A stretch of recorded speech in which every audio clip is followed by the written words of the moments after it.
Today's program is brought to you by pennystockprofessor.com. For all the best OTCBB stock picks, sign up at pennystockprofessor.com. Thank you for tuning in to another TBC Daily News Update. I'm Brandon Vincent. And I'm Angelina Soriano.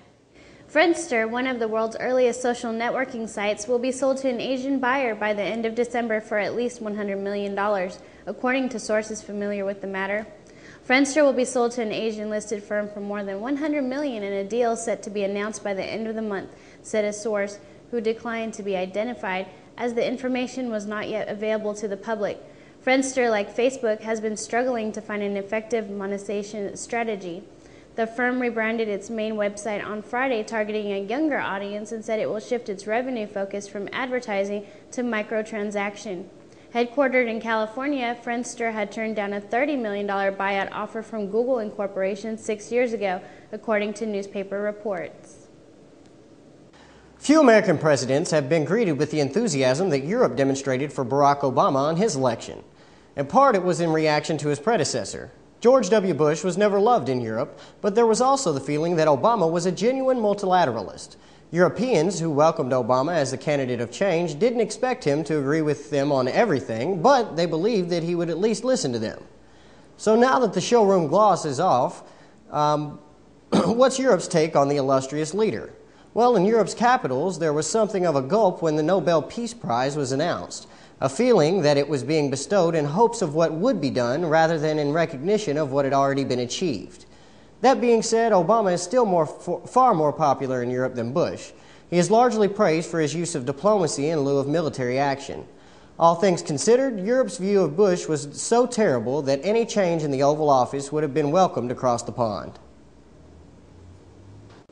Germany's Volkswagen AG will buy a 1/5 stake in Suzuki Motor Corporation for $2.5 billion, tapping the Japanese firm's expertise in small cars and dominance in India as VW seeks to become the #1 automaker.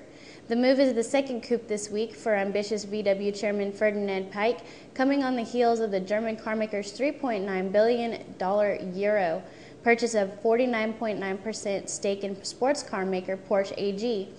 Pike's top lieutenant, VW chief executive Martin Winterkorn, was hopeful the Suzuki alliance would help catapult the Wolfsburg-based carmaker past industry leader Toyota Motor Corporation ahead of plan.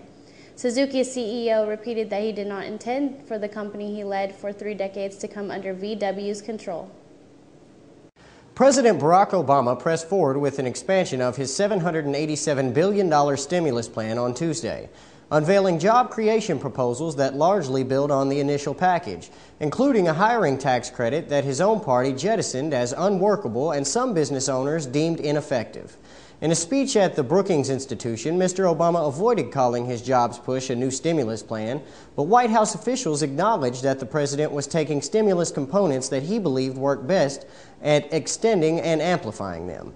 These include putting another $50 billion towards the infrastructure spending, ramping up Treasury Department lending to small businesses through the Troubled Asset Relief Program, extending tax credits for businesses, investment, and offering state and local government a fresh lifeline.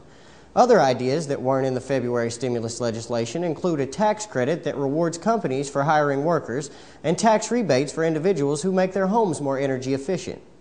New infrastructure spending envisioned by the president would include funds for roads, bridges, airports, and even water systems, even though tens of millions of dollars from the first stimulus remain in the pipeline. Stocks reversed early losses on Wednesday, gaining as resource shares were boosted by increases in commodity prices and a further weakened U.S. dollar. The Dow Jones Industrial Average rose 31.43% to 10,317.40 points. The Standard & Poor's 500 Index put on 1.81 points, or 0.17% to 1,093.75 points.